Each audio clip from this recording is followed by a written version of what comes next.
Good evening, everyone. I do want to make one little correction, and I hope you accept my deviation from my remarks. But I was the Brian Smith Chair at the University of Texas. I'm currently the Jane M.G. Foster Chair at Cornell Law School, and in keeping with the honorees tonight, I want to say just a quick word about her, because she was the first woman editor of a major law review in the United States back in 1919.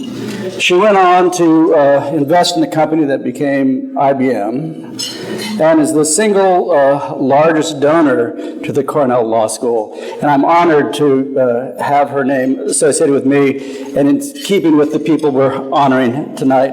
Women's leadership matters. It matters all the time, and I want to say that.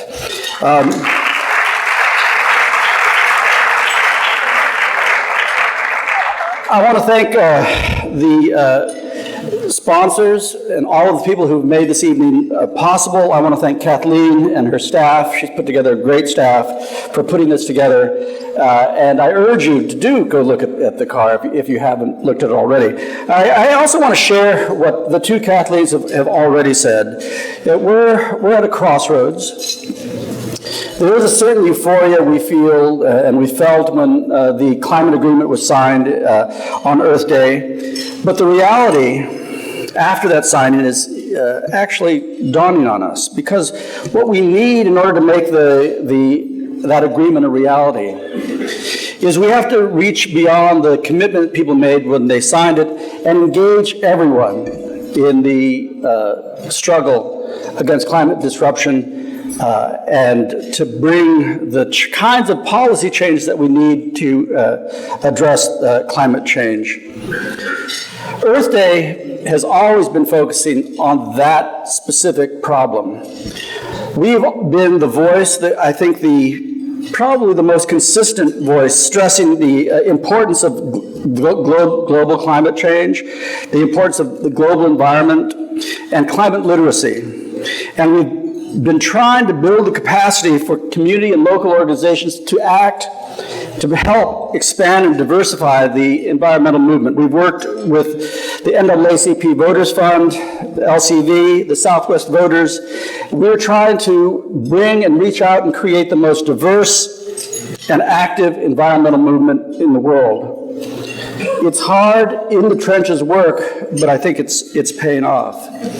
Now, on your tables, you'll find a few envelopes in which, should the urge come over you, you can donate to Earth Day Network.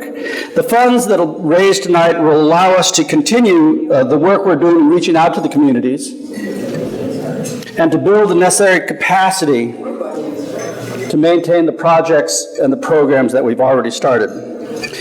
When Earth Day began to expand its climate movement worldwide, we looked for countries that were critically important. India was obviously one of those countries. They are facing important and difficult energy and environmental challenges. While they have some of the most impressive and energetic entrepreneurs in the world today, they also have 400 million people who have no source of power. 300 million people who live and work every day with intermittent or unreliable sources of power.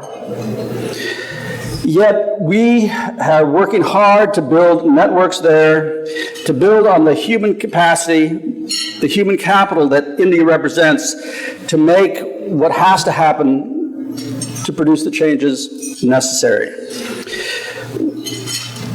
I have the pleasure of introducing Karuna Singh tonight, who is the Earth Day Network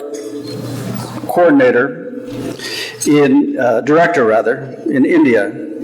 Before she became our director in India, she worked for 20 years on environmental affairs with the State Department in Kolkata. And so where's Karuna? There you are. I'd like to come forward and tell us about your work. Thank you.